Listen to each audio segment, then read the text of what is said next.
Eh bien, merci Stanislas de m'avoir invité pour cette introduction presque embarrassante. C'est un honneur évidemment de pouvoir parler dans ce séminaire au milieu de tous ces grands noms de la psychologie du développement. Donc aujourd'hui, après le langage, après l'olfaction et les visages, je vais parler de ce domaine, les mathématiques, qui est peut-être moins spontanément associé au bébé. Et ceux qui ont suivi le cours de Stanislas sur les nombres le savent déjà peut-être. En fait, même si les mathématiques sont une discipline qui est difficile, qui est apprise à l'école de manière formelle, on a pu montrer qu'il existe une certaine forme d'intuition pour les mathématiques, proto-mathématiques, qui est présente pendant toute la vie, donc à l'âge adulte, mais déjà chez le bébé. Et c'est ce dont je vais vous parler aujourd'hui. Alors pour rentrer tout de suite dans le vif du sujet, j'ai pensé vous présenter d'abord une expérience qu'on a réalisée au laboratoire. Vous avez ici donc la pièce, notre salle d'observation, qui se situe vraiment au cœur de la maternité Bichat à Paris. Donc pour nous, c'est vraiment une grande chance parce que ça nous permet d'observer des bébés qui viennent tout juste de naître, de quelques heures ou même quelques jours. Donc le bébé arrive dans notre salle d'observation. Il est installé sur ce petit siège incliné ici, face à un écran, là, où on va lui présenter des stimuli. Et pendant que les bébés observent les stimuli, on va le filmer avec une caméra qui est ici, qui prend donc une vue un petit peu en plongée du bébé. Vous avez ici une image qu'on a obtenue avec cette caméra. Vous voyez ce nouveau-né, cette petite fille âgée de 30 heures à peine. Il faut imaginer que l'écran se situe juste en dessous de la caméra. Donc elle a le regard ici qui est accroché par les stimuli qui se trouvent sur la caméra. Et alors ce que je vous propose, c'est d'imaginer maintenant que vous êtes un nouveau-né sur ce petit siège. Et je vais vous montrer les stimuli qu'on leur présente. Alors voilà.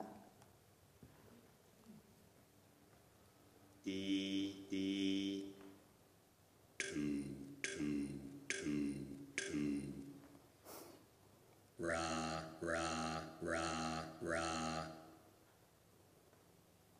Go, go, go, go. G, G, G, G. Ra, ra, ra, ra.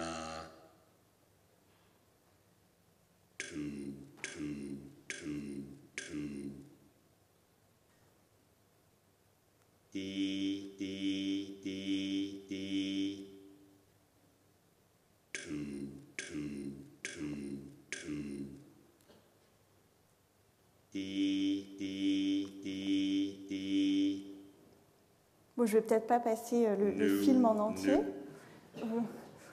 J'ai essayé d'accélérer un petit peu les choses normalement pour un nouveau-né. En fait, on a d'abord une phase avec le son seulement qui dure 2 minutes, en fait, donc qui lui permet, lui, de s'acclimater à ces sons qu'il est en train d'entendre. Vous avez peut-être remarqué que tous les sons, c'était des séquences qui comportaient exactement 4 syllabes. Et ensuite, on va présenter au nouveau-né différentes images qui comportent soit 4 objets, comme cette image qu'on voit ici, soit un nombre différent d'objets. Donc, il y en avait 12 juste avant. Alors, pourquoi on fait ça ? En fait, on a ici 2 stimuli qui sont de formats très différents. D'une part, des stimuli auditifs, des séquences, et d'autre part, des stimuli visuels, des images avec un certain nombre d'objets. Et on essaye, ces stimuli n'ont pas grand-chose à voir en commun, si ce n'est le nombre, dans certains cas. Et ce qu'on essaye de voir, c'est si le nouveau-né est capable de détecter ces correspondances numériques entre ces stimuli visuels et ces stimuli auditifs. Et en faisant ça, on recherche ces fameuses sources intuitives de la pensée mathématique dont je vous ai parlé au début. Donc, essayez de savoir s'il existe des systèmes de représentation qui ont un contenu mathématique et qui sont présents dans le cerveau indépendamment d'un apprentissage formel des mathématiques. Et ici, par contenu mathématique, c'est important. En fait, j'entends 2 choses. D'abord, le fait que ces représentations encodent des aspects du monde qui ont été formalisés par les mathématiques. Donc ici, je vous ai montré un exemple sur le nombre. Je vous montrerai 2 exemples sur la géométrie. Et non seulement que ces représentations encodent ces aspects du monde, mais qu'elles le fassent de manière abstraite, c'est-à-dire sans s'occuper d'autres aspects des stimuli qui ne sont pas pertinents pour les mathématiques. Donc ici, on cherche une représentation du nombre qui ne s'occupe pas du fait que de la modalité, donc modalité visuelle ou auditive, qui ne s'occupe pas de la taille des objets et d'autres aspects comme ça, ou du matériau pour la géométrie. Donc ça, c'est un premier point. Mais un deuxième point, on parle ici d'intuition. Donc ce que ça suggère, c'est qu'on cherche aussi des représentations qui permettent de réaliser des inférences de type mathématique, inférences qui suivent les lois et les théorèmes des mathématiques. Donc pour le nombre, ça va être par exemple la possibilité de réaliser des opérations comme l'addition, la soustraction. Alors ce sont des inférences qui bien sûr ne vont pas être nécessairement conscientes, et le sujet n'aura pas nécessairement non plus conscience de ce qui justifie son raisonnement, mais c'est pour ça qu'on appelle ça des intuitions. Alors maintenant que je vous ai expliqué pourquoi on faisait tout ça, je reprends mon expérience sur les nouveau-nés. Donc pour vous rappeler les stimuli, on avait d'abord cette phase de familiarisation avec des sons seulement. Et alors deux groupes de bébés. Le premier groupe de bébés entend des sons, des séquences avec 4 sons, comme ce que vous avez entendu. Un deuxième groupe de bébés entend des séquences avec 12 sons. Et au bout d'un certain temps, on commence à faire apparaître des images sur l'écran qui vont comporter soit 4, soit 12 objets, et on regarde le temps de regard du bébé pour ces différentes images. Alors voici ce qu'on a obtenu. Pour ici, le groupe de bébés qui a été familiarisé avec les séquences de 4 sons, vous voyez qu'il regarde beaucoup plus longtemps quand on lui présente une image qui comporte 4 images, 4 objets, et puis par rapport à une image qui comporte 12 objets. Et à l'inverse, pour le groupe de bébés qui a été familiarisé avec 12 sons, ce comportement se renverse en fait. Donc ces bébés-là regardent beaucoup plus longtemps quand ils voient 12 objets que quand ils voient 4 objets. Donc les bébés ont réussi à détecter ces correspondances numériques entre des stimuli auditifs séquentiels d'une part et des stimuli qui n'ont pas grand-chose à voir, des stimuli visuels. Donc une représentation du nombre qui est assez abstraite ici. Alors pour caractériser un petit peu plus cette représentation du nombre, on a essayé en fait l'expérience avec différentes valeurs numériques. Je vous ai parlé d'abord de ce contraste entre 4 et 12. On a vu que les nouveau-nés sont capables de faire la discrimination. On a testé également un autre contraste ici avec des nombres un peu plus grands, mais qui gardent le même rapport multiplicatif, donc un ratio de 3 pour 1 ici. Même si les nombres sont plus grands, ici, les nouveau-nés sont toujours capables de faire la discrimination, donc avec le même tableau de résultats, ce genre d'interaction qu'on obtient ici. Et enfin, on a essayé avec une autre paire de nombres, ici toujours avec 4, mais avec un nombre qui est plus proche de 4. Et là, il se trouve que la situation est beaucoup plus difficile pour les nouveau-nés. On a une petite tendance, mais rien de très significatif. Donc ça illustre en fait un aspect important de cette représentation du nombre, qui est ce qu'on appelle l'effet distance, le fait que ces représentations soient approximatives. Donc le nouveau-né est capable de discriminer des quantités qui sont très éloignées les unes des autres, mais dès qu'on se rapproche trop, en fait, tout ça devient beaucoup plus flou.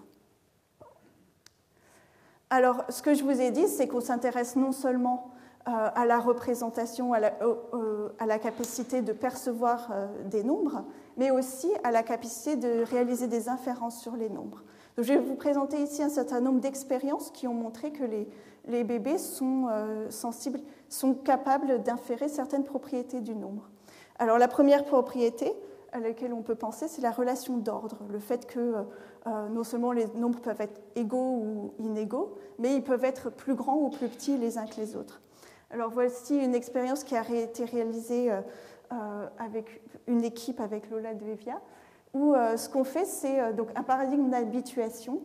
On présente ces séquences au bébé. Alors vous voyez, ce sont des séquences où à chaque fois, le nombre d'objets augmente. Puis on passe à une autre séquence, et puis à nouveau, le nombre d'objets se met à augmenter. Alors donc ça, c'était un premier groupe de bébés. Il y a aussi un deuxième groupe de bébés, bien sûr, qui voient des nombres en train de diminuer. Et ensuite, ils ont testé la généralisation des bébés à d'autres images, à d'autres valeurs numériques, mais avec soit cette relation, cette séquence ascendante, soit une séquence descendante. Et les bébés ont été capables de généraliser ici. Vous voyez qu'ici encore, il y a un aspect recherche de l'abstraction du nombre par rapport à d'autres paramètres des stimuli. Parce qu'ici, dans la phase d'habituation, on avait des stimuli qui avaient tous la même taille et qui augmentaient en densité au fur et à mesure. Et dans la phase de test, ce qui est important ici, c'est que les densités sont constantes. Donc si le bébé répond sur la densité, évidemment, il ne verra pas la différence entre ça et ça. Mais ce qui est important, c'est que comme il a répondu en fait, en se basant sur les nombres, il a réussi à généraliser entre ces deux types de stimuli. Donc ici, la relation d'ordre. Les chercheurs ont également testé d'autres opérations de plus en plus complexes. Ici, une opération d'addition et de soustraction. C'est une expérience qui est due à Colin McCrink. Ils ont en fait passé des petits films au bébé, comme ceci. Donc vous voyez 5 objets qui vont se cacher, voilà, derrière un écran. 5 autres objets se cachent aussi derrière l'écran, et l'écran s'abaisse et révèle 10 objets. Vous voyez qu'ici encore, il y a tout un contrôle savant sur les paramètres non numériques. Les objets changent de forme pour vous montrer que leur taille, leur forme n'est pas un paramètre important. Ici, ce à quoi il faut faire attention, c'est le nombre. Donc, on présentait au bébé soit ce film qui se terminait de cette façon, ou alors exactement le même film, mais qui se termine de cette façon, d'une façon qui est mathématiquement incorrecte. Et ce que Colin McCrink et Karen Wynne ont vu, est que les bébés ont exprimé une réaction de surprise quand il y avait un film comme ça qui se terminait de manière incorrecte. Alors, au-delà de l'addition et de la soustraction, Colin McCrink, dans une autre expérience, a également montré que les bébés sont sensibles, sont capables de réaliser des opérations multiplicatives. Ici, une expérience sur le ratio.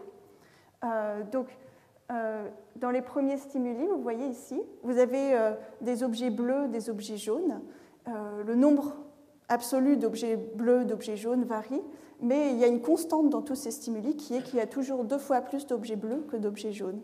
Et ils ont montré qu'à 6 mois, le bébé est capable de discriminer ce genre de stimuli avec des nombres qui varient par rapport à d'autres stimuli comme ceci, où, encore une fois, les nombres varient, mais cette fois, le ratio est de 4 pour 1, 4 fois plus d'objets bleus que d'objets jaunes. Donc ici, une opération de type multiplicatif. Voilà, donc dès la première année de vie, les nourrissons sont sensibles à la numérosité et ils sont capables de réaliser des opérations sur la numérosité. Et je vous ai montré ces 3 opérations à titre d'exemple. La relation d'ordre, la capacité d'effectuer des opérations additives, addition-soustraction, et aussi des opérations de type multiplicatif. Alors, ces intuitions pour les nombres se retrouvent en fait jusqu'à l'âge adulte. Et voici ici, par exemple, une expérience qu'on peut réaliser avec des adultes, qui a été réalisée par Manuela Piazza. Ce qui se passe ici, c'est qu'on a 3 stimuli, donc des nuages de points, qui sont présentés de manière très rapide, en sorte que la personne ne peut pas les compter. Et les 3 premiers contiennent tous 16 points. Et on informe le sujet de ça. Et ensuite, on va tester le sujet avec un 4e stimuli qui va contenir un nombre différent de points, entre 8 et 32 points. Et on demande tout simplement à la personne de dire s'il pense qu'il y avait plus de points dans la dernière image ou moins de points dans la dernière image par rapport à ces images de référence. Quand on fait ce genre d'étude, on obtient une courbe comme celle-ci. Ici, le pourcentage de fois où le sujet a répondu qu'il y avait plus de points dans la cible par rapport à la référence. Vous voyez que quand on utilise des nombres qui sont très éloignés de 16, comme ici 32, les sujets se trompent rarement. De la même façon, quand on utilise des nombres tout petits, 8 ici, ils sont assez sûrs que la réponse est qu'il y a moins de points dans l'image test. Mais plus on se rapproche, on a cet effet de distance ici, puisque plus on se rapproche de la numérosité de référence, plus les sujets hésitent et se trompent fréquemment. Et en fait, le paramètre important de ce type de courbe, c'est la pente ici, la pente qui nous donne la sensibilité du sujet pour les représentations numériques. Et donc c'est un test qu'on peut faire de manière individuelle, où on peut, de manière individuelle, mesurer la précision de la perception des nombres. Donc ici, on a cette pente qui est traduite dans notre jargon et dans nos modèles par un paramètre qu'on appelle W, la fraction de Weber. C'est un paramètre qui mesure l'imprécision des représentations, avec une valeur qui est celle-ci chez l'adulte occidental. Donc en faisant ces mesures individuelles de la précision des représentations des nombres, on peut examiner ce système de représentation qui est continu dans la vie, donc présente du bébé à l'âge adulte, mais examiner comment il évolue au cours des âges. Et on a rapporté deux choses. D'abord, ce paramètre, donc l'imprécision, diminue au cours des âges. C'est-à-dire que les représentations, les perceptions deviennent de plus en plus précises. Alors évidemment, ça pose des questions de savoir quels sont les facteurs en fait, qui donnent lieu à ce raffinement des représentations avec l'âge. Est-ce qu'il s'agit d'une simple maturation cérébrale ?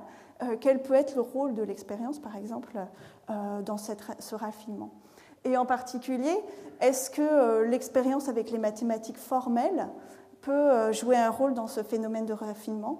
Et il semble qu'il pourrait en jouer un, parce qu'il a été également rapporté qu'il existe une corrélation entre ces mesures individuelles de W et la réussite en maths à l'école. C'est quelque chose qui a été rapporté chez des enfants d'âge très variés, dès le CP et jusqu'au collège. Et évidemment, ce genre de résultat pose la question du sens de causalité. Donc, est-ce que ça veut dire que les enfants qui sont partis avec un système de perception des nombres plus précis ont eu ensuite plus de facilité pour apprendre les maths à l'école ? Ou est-ce que ça veut dire, en revanche, à l'inverse, que les enfants qui ont mieux appris les maths à l'école pour une raison ou pour une autre, ensuite ont répercuté cet apprentissage des maths sur leur perception des nombres, sur leur représentation des nombres, et que cette perception est devenue plus précise. C'est une question qui, je pense, est ouverte aujourd'hui. Alors, la question de l'impact des mathématiques formelles et des systèmes formels en général de représentation des nombres sur cette perception, on peut l'étudier également en s'intéressant à des cultures différentes. Et donc, avec Pierre Pica, qui est linguiste au CNRS, on s'est intéressé à cette culture, une culture d'Amazonie, les Munduruku, qui nous ont intéressés parce qu'ils ont un vocabulaire pour les nombres qui est plus restreint que le nôtre. Donc ici, c'est le tout premier test qu'on a réalisé avec eux pour justement sonder ce vocabulaire. Test tout simple où on leur présentait des images qui contenaient entre 1 et 15 points et on leur demandait simplement de nommer ces images dans la langue Munduruku.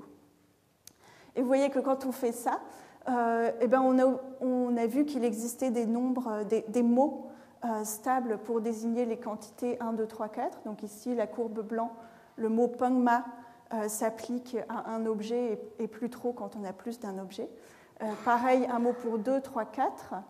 Il y a ici en rouge un mot qui correspond plus ou moins à la quantité 5, mais peut-être de manière plus approximative, parce que ce mot peut être donné pour des quantités qui vont ici jusqu'à 12. Mais au-delà de 5, on n'avait pas d'accord entre tous les locuteurs du Munduruku.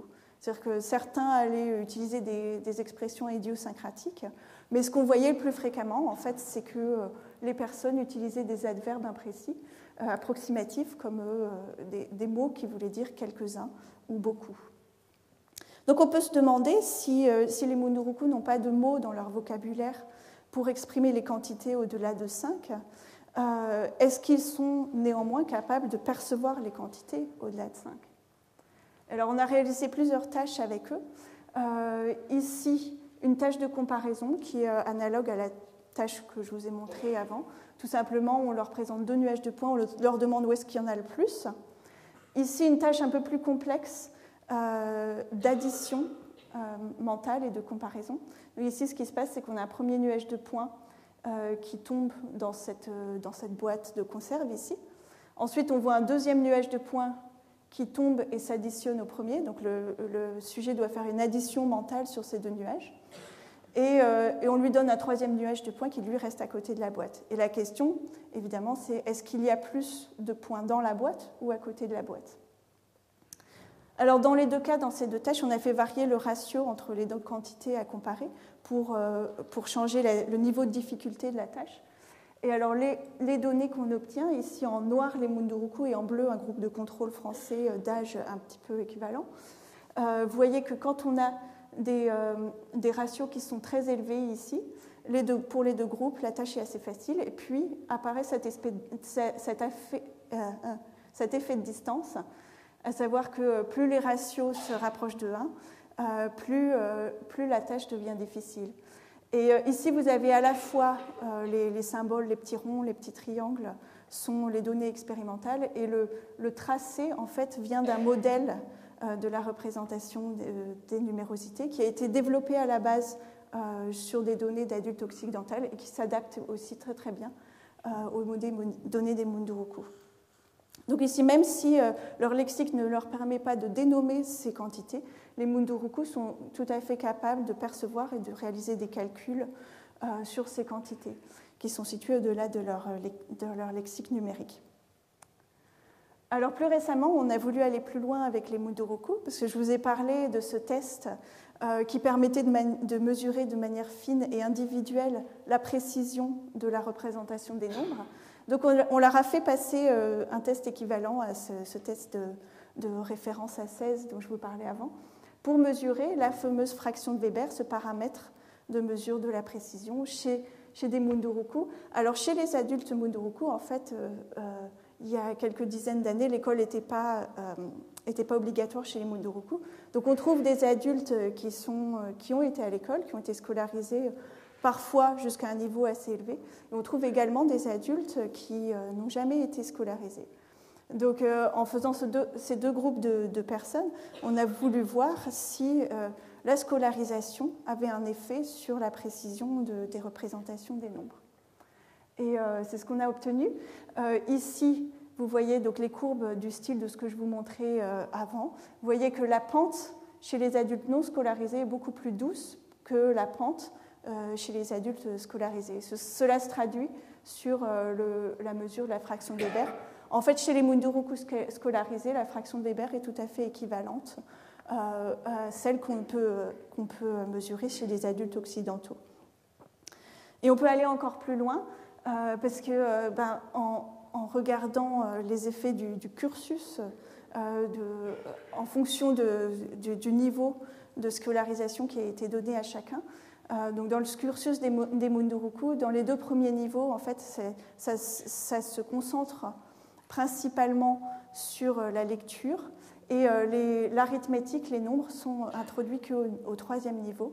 Et vous voyez ici les mesures des fractions de Weber, un point par participant, donc indexé par rapport à leur niveau de scolarisation. Vous voyez que tous ceux qui ont des représentations à précises, fractions de Weber élevées, sont en fait des gens de niveau d'éducation 0, 1, 2.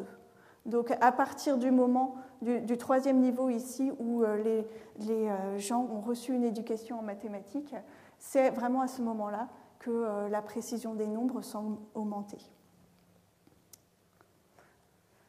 Donc voilà, avec cette étude, on a pu montrer que le sens des nombres est quelque chose qui est affiné chez des personnes qui ont été scolarisées, et en particulier scolarisées en mathématiques. Voilà, donc en guise de résumé pour toutes ces recherches que je vous ai présentées sur les nombres, je pense que la recherche a mis en évidence l'existence d'un sens des nombres qui est non seulement un sens des nombres, mais aussi un sens des opérations arithmétiques, donc qui permet de réaliser des opérations comme addition, soustraction, etc. Que ce sens des nombres est observé très peu de temps après la naissance. Chez le nouveau-né humain, c'est ce que je vous ai montré ici, mais c'est vrai également chez d'autres espèces.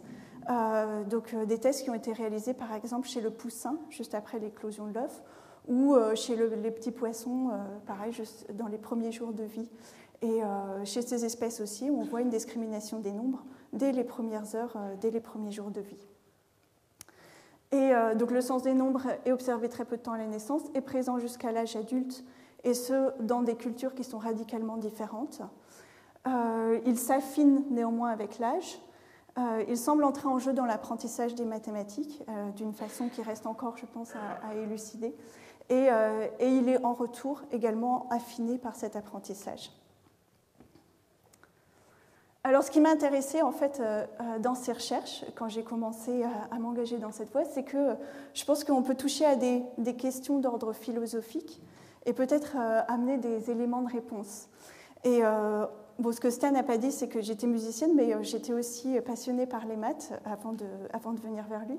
Donc je voyais dans ses études une manière d'essayer de poser des questions et d'apporter des réponses à des questions qui m'intéressaient beaucoup et m'intriguaient beaucoup sur les maths.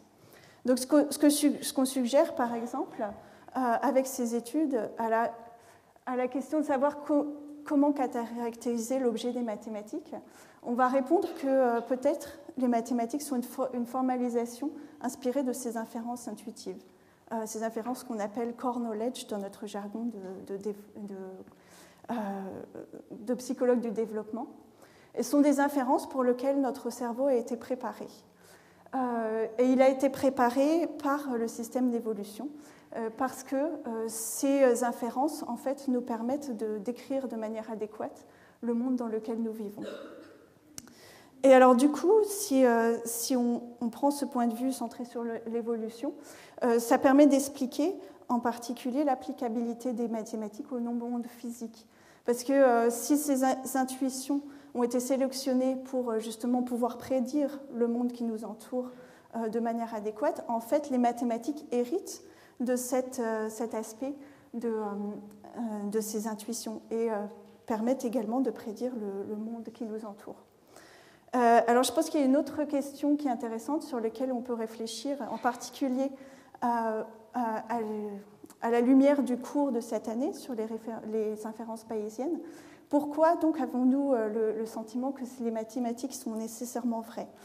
Et alors, je ne sais pas si vous vous souvenez peut-être des travaux de Josh Tenenbaum que Stanislas Dehaene a présenté dans un de ses tout premiers cours, et en particulier de ce phénomène qu'il appelle la bénédiction de l'abstraction. Donc, si on considère un modèle bayésien qui est formé de plusieurs couches hiérarchiques de raisonnement, avec les idées les plus abstraites qui sont tout en haut du modèle, et au fur et à mesure, on va descendre dans des idées qui sont de moins en moins abstraites. Le phénomène de bénédiction de l'abstraction montre que, en fait, si vous apprenez à l'aide de ce système bayésien, vous allez apprendre très vite le niveau le plus abstrait. Et ensuite, cet apprentissage se répercute sur les niveaux moins abstraits. Donc non seulement ça s'apprend très vite, mais aussi c'est le niveau qui va être révisé en dernier si on reçoit des données qui ne vont pas avec le modèle mental qu'on a construit. Donc ce que je pense, c'est que peut-être, il se pourrait que les mathématiques s'intéressent justement à ce niveau d'intuition qui est le plus abstrait et qui va être le niveau qui va être le plus difficilement révisé au cours de l'expérience. Voilà. Donc j'ai beaucoup parlé des nombres et maintenant je vais m'intéresser à mon deuxième sujet de recherche qui est la géométrie. Alors ici, une branche très particulière de la géométrie, ce qui m'intéresse, c'est la géométrie euclidienne, c'est métrique. Donc celle qui repose sur les mesures d'angle et les mesures de longueur. Alors pourquoi regarder la géométrie ? D'abord, c'est un autre modèle des mathématiques, mais aussi la géométrie est en fait, d'un point de vue évolutif, avoir accès à des connaissances de type géométrie pourrait présenter un certain nombre d'avantages dans des situations variées. Par exemple, pour ce qui est navigation en espace ouvert, pour pouvoir retracer, intégrer le chemin que vous avez fait dans cet espace et éventuellement retracer vos pas pour vous retrouver sur votre nid. Que ce soit aussi en espace fermé, ici par exemple pour prendre en compte la forme de cette pièce, pour se retrouver dans cette pièce, ou aussi à des échelles qui sont beaucoup plus petites. Donc reconnaissance d'objets par leur forme ici, ou encore actions qui sont guidées par la forme des objets. Alors dans une première étude, on a voulu montrer s'il existait, comme pour les nombres, un fondement universel pour la géométrie. Donc c'est une étude qui a été réalisée également avec les Munduruku. Donc les Munduruku ne recevant pas d'instruction scolaire en géométrie. Alors l'étude, la question qu'on pose était sous une forme assez simple. On montrait aux participants des diapositives qui contenaient chacune 6 images comme ça. Et on leur demandait, donc sur chaque diapositive, il y avait 5 images qui partageaient une propriété géométrique commune, ici des quadrilatères, et une image qui ne partageait pas ces propriétés. Et on demandait simplement aux gens de nous dire quelle était, selon eux, l'image qui était la plus différente par rapport aux autres, ou belle ou laide. Donc on a essayé plusieurs manières de poser la question pour les Munduruku. Il semble que la laide, c'était une bonne façon de leur poser cette question. Alors ici, on avait 45 diapositives différentes qui chacune s'intéressait à une propriété différente de la géométrie. Je vous en ai montré juste quelques exemples ici. Donc ici, un triangle par des quadrilatères. Ça, c'est une diapo qui s'intéresse au parallélisme. Ici, le centre d'un cercle. Et ici, celle-ci est peut-être un petit peu plus difficile. On a une relation de translation en fait sur toutes ces images, sauf celle-ci. Ces 2 petits triangles sont dans une relation de symétrie l'une par rapport à l'autre. Alors, en faisant ce test, ce qu'on a vu dans un premier temps, on a vu que les Munduruku étaient au-dessus du niveau de la chance. Donc, ils arrivent à répondre à ces questions-là.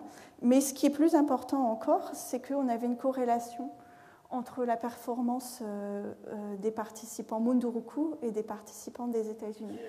C'est-à-dire que les essais qui étaient les plus difficiles pour les Munduruku restaient les plus difficiles pour les participants aux États-Unis, même si ces participants, eh bien, évidemment, avaient reçu une instruction en géométrie.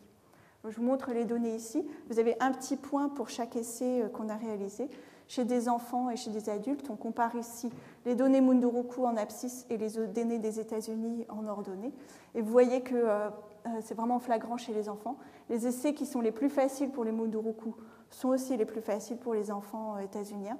Les essais qui sont les plus difficiles pour les Munduruku sont aussi les plus difficiles pour les enfants états-uniens. On a la même chose chez l'adulte. Chez l'adulte, évidemment, les États-Uniens sont globalement ont des performances plus correctes, un meilleur niveau de performance que les Munduruku. Mais il n'en reste pas moins que même malgré toute l'éducation qu'ils ont reçue en géométrie, les essais qui étaient difficiles pour les Munduruku restent également plus difficiles pour ces adultes des États-Unis. On a également refait cette étude avec un très large panel de participants, un très large groupe de participants aux États-Unis, donc des enfants, 4 groupes d'enfants âgés de 3 ans à 17 ans, comparé à des adultes toujours aux États-Unis. Vous voyez le même phénomène de corrélation, donc on a une continuité dans le développement. Ces essais qui sont difficiles pour les Munduruku sont aussi ceux qui sont difficiles pour les enfants de 3 à 5 ans et restent difficiles tout au long de la vie. Alors cette étude qui nous a montré qu'il existait donc un fondement universel pour la géométrie ne nous permet cependant pas de dire quels sont les aspects de la géométrie qui sont encodés de manière universelle ou pas. Donc on a fait une deuxième étude qui, elle, va s'intéresser de manière plus concentrée à certains types de propriétés géométriques. Donc c'est la même question qu'on pose aux participants. On leur présente 6 images et on leur demande de trouver laquelle est différente par rapport aux autres. Alors on s'est intéressé à 3 propriétés géométriques. Ici vous avez une image qui porte sur l'angle, donc toutes celles-ci ont le même angle, celle-ci a un angle différent. Ici une image qui porte sur la longueur, donc vous voyez tout ceci à une rotation près, c'est la même image, celle-ci est plus petite. Et troisième propriété, une propriété géométrique qu'on appelle le sens, qui est en fait une propriété qui distingue une image par rapport à son image miroir. Et là, si vous cherchez à aligner mentalement tous ces objets, vous verrez qu'ils s'alignent bien les uns sur les autres, sauf celui-ci, la branche la plus courte n'est pas dans le bon sens, en fait, elle devrait être vers le bas pour que ça puisse s'aligner. Donc voilà, donc ces 3 propriétés. Et pareil, on a fait passer cette expérience à des participants d'âge très variés aux États-Unis, également à des groupes de Munduruku, enfants et adultes. Et là, on a pu voir apparaître un tableau de performance qui était très stable, à savoir que chez tous ces groupes, l'angle et la longueur sont les 2 propriétés les plus faciles. Par contre, le sens est beaucoup plus difficile. En fait, le seul groupe qui fait attention au sens dans cette tâche, c'est le groupe d'adultes aux États-Unis. Même les enfants de 9 à 11 ans ne font pas attention. Et c'est intéressant parce que, en fait, justement, l'angle et la longueur sont les deux propriétés qui définissent la géométrie euclidienne. La géométrie euclidienne est une géométrie non orientée, donc qui ne s'attache pas au sens. Et ce que ces études suggèrent, c'est que la perception visuelle est en fait une perception qui donne la géométrie euclidienne. Voilà, donc un tableau de performance universelle et stable. Alors, à partir de cette première étude, en fait, je vais prendre l'angle comme cas d'étude pour essayer de poser les mêmes questions qu'on a posées à propos des nombres au début de cet exposé. Donc, les représentations des angles possèdent-elles ces propriétés qui ont été démontrées à propos des nombres? Alors, je vous ai parlé ici de deux propriétés, continuité dans le développement et universalité, donc dans des cultures très différentes. Mais je vais vous parler maintenant.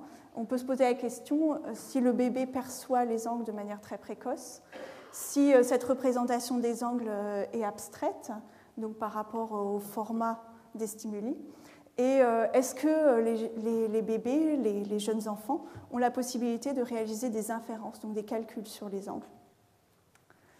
Alors, perception des angles chez le bébé. Alors, voici une expérience qui a été réalisée chez des nouveau-nés par Slater dans les années 90, qui montre que le nouveau-né déjà a une certaine perception de l'angle.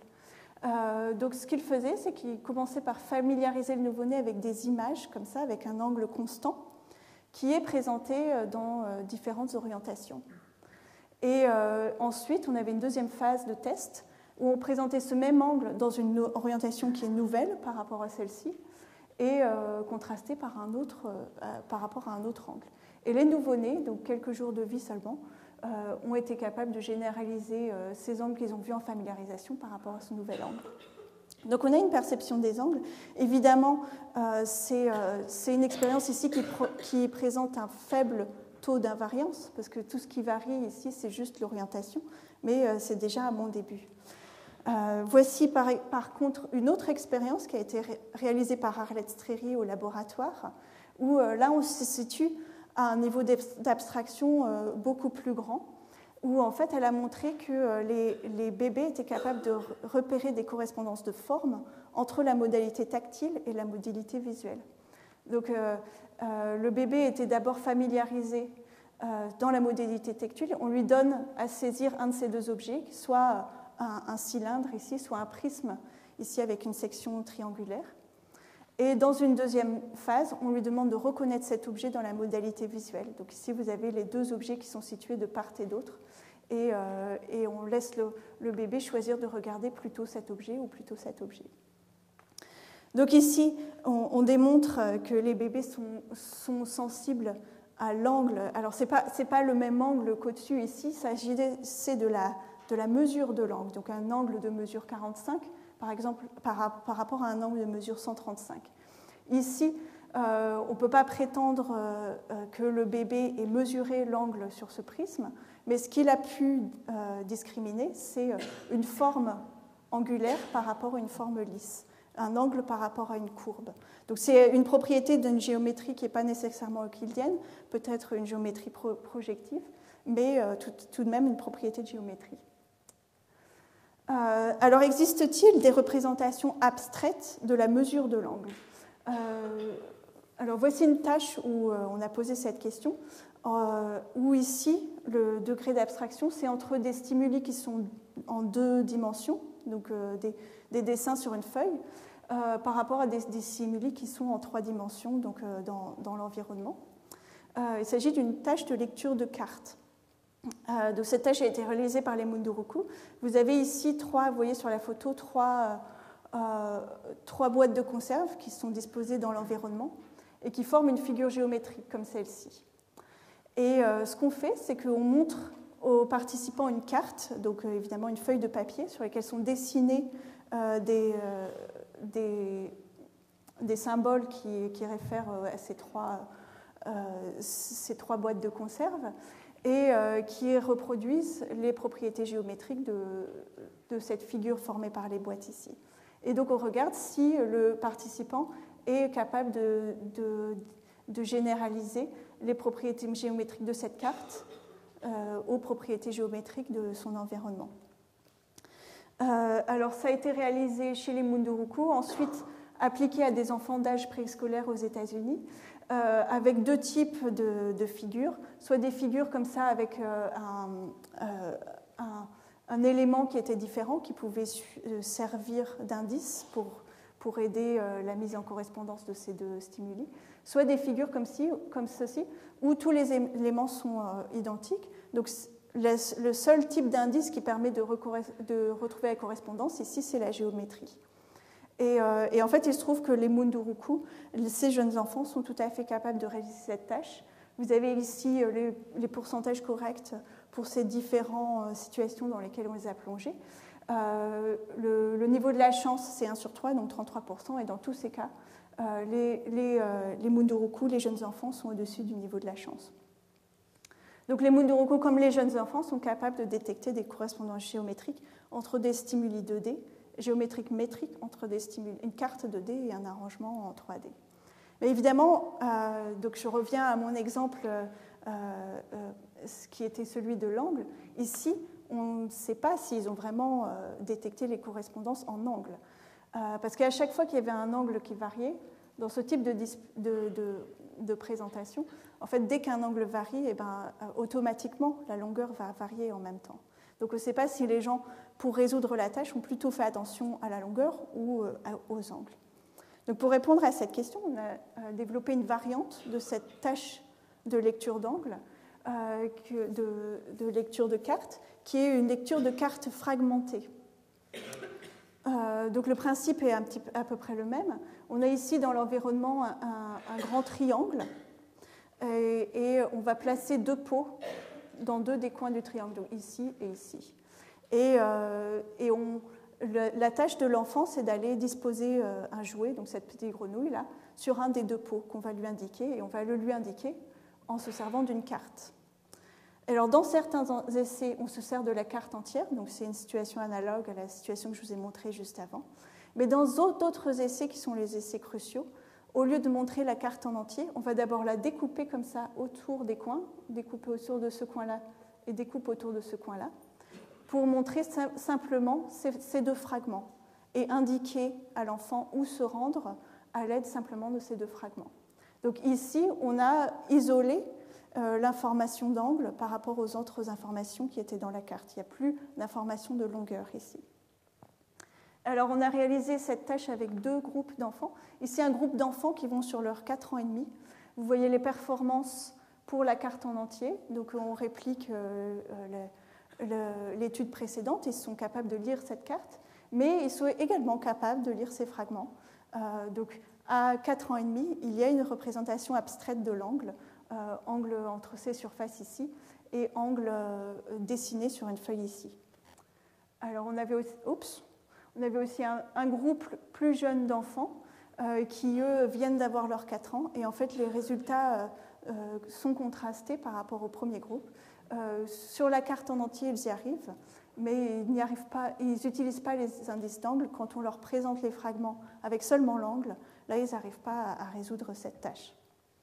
Donc, il semble ici qu'il y ait un développement qui ait lieu au cours de la 5e année, que la représentation abstraite des angles apparaisse à ce moment-là, une représentation commune aux stimuli en 2 dimensions et en 3 dimensions. Alors, qu'en est-il maintenant du calcul sur les angles ? Alors, voici une autre tâche qu'on a proposée également au Munduruku, qui est une tâche, un petit exercice géométrique de complétion d'un triangle. Dans cette tâche, on montre 2 angles comme ça, qui forment la base d'un triangle à des participants, et on leur demande d'estimer le 3e angle du triangle. Et ils donnent leurs estimations soit en plaçant leurs mains comme ça, de manière à dessiner un angle avec leurs mains, soit en utilisant un appareil qui a été fabriqué par Stanislas Dehaene, une espèce de petit goniomètre qui est placé sur la table.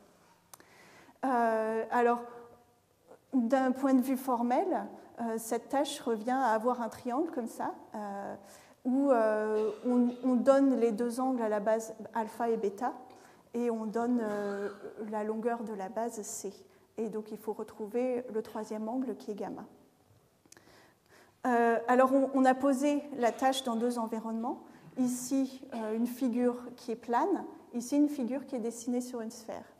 Alors, en géométrie plane, quand on a ce problème à résoudre, en fait, il y a une propriété de la géométrie euclidienne qui est que la somme des trois angles d'un triangle vaut toujours 180. Donc, là, on a un petit point pour chacun des problèmes qu'on a posés aux participants. Si on reconstruit la somme des trois angles, donc les deux angles donnés plus l'angle qui reste à estimer, elle va rester au niveau de 180. Par contre, quand on se situe sur la sphère, ici, vous voyez que les droites qui constituent le triangle en fait, suivent évidemment la courbure de la sphère, ce qui fait que le troisième angle ici est un petit peu plus aplati par rapport à l'angle qui se trouvait ici. En fait, c'est une propriété de la géométrie sphérique. En géométrie sphérique, la somme des angles est plus grande que 180 et elle dépend en fait, de la taille du triangle. Donc ici, tous les essais qu'on va leur poser vont se trouver comme ça dispersés entre une somme de 180 et une somme de 180 degrés. Alors voici les données qu'on a obtenues chez les Munduruku avec des adultes et des enfants. Et on a également posé la même tâche à des adultes aux États-Unis et à des enfants en France. Vous voyez que les données qu'on obtient suivent de près les prédictions de la géométrie euclidienne et en deux points. D'abord, quand vous regardez les petits points bleus ici qui correspondent au plan, vous voyez que les données convergent autour de 180 degrés, d'une somme de 180 degrés ici. Et deuxièmement, vous voyez aussi que les points rouges qui correspondent à la sphère sont plus modulés, la somme est plus importante et elle est plus modulée en fonction des essais par rapport à la situation du plan. Alors, on a voulu savoir quelle était la trajectoire développementale pour cet exercice. Donc, on a posé le même exercice à des enfants plus jeunes aux États-Unis. Donc, les enfants précédents avaient 7 ans et plus, ceux-ci ont 5 ans et 6 ans. Et on a vu là, dans ce groupe un peu plus jeune, qu'on ne retrouvait pas ces propriétés de la géométrie euclidienne. Donc, pas de convergence sur 180 degrés pour le plan et pas de modulation entre l'exercice sur le plan et l'exercice sur la sphère.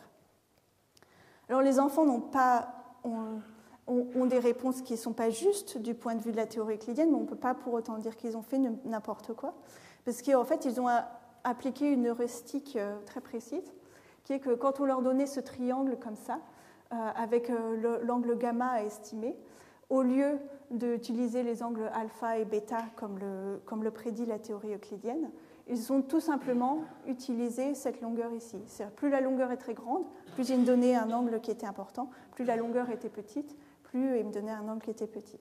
Alors c'est peut-être vrai en général dans le monde, mais il se trouve que dans le test qu'on avait construit, on avait fait attention à ce que ce n'était pas toujours le cas. Donc quand cette longueur était grande, l'angle n'était pas forcément plus grand. Voilà, donc ici, en fait, on a aussi une trajectoire développementale. On a deux conclusions. D'une part, le fait que la capacité de réaliser ces calculs soit présente de manière universelle dans des cultures qui sont très différentes. Et d'autre part, le fait qu'elle apparaisse relativement tard dans l'enfance, donc à partir de l'âge de 7 ans. Voilà, donc pour résumer cette partie sur la géométrie et plus particulièrement sur les angles, ce que je vous ai montré, c'est qu'on a au départ une capacité à percevoir les angles sur les formes visuelles qui est présente de manière très précoce et qui est stable au cours du développement, et que cette capacité s'élargit peu à peu pour, d'une part, prendre en compte d'autres supports des angles, donc les angles entre les surfaces, et d'autre part, réaliser des calculs sur les angles. Et donc, dont je vous ai parlé pour les nombres, c'est qu'il y avait une certaine stabilité au cours du développement. On peut se demander si on peut trouver des traces de cette dissociation précoce entre 2D et 3D chez l'adulte. Alors ici, je ne vais pas vous montrer une expérience, mais je vais vous raconter une petite anecdote. Donc ceci, c'est un tableau que vous pouvez trouver, que j'ai vu dans le musée du Louvre, une salle qui retrace l'histoire du Louvre.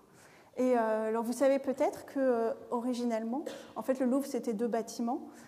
D'une part le Louvre, vraiment le château du Louvre ici, avec la cour carrée, et d'autre part le château des Tuileries qui est aujourd'hui disparu, qui était le long du jardin des Tuileries.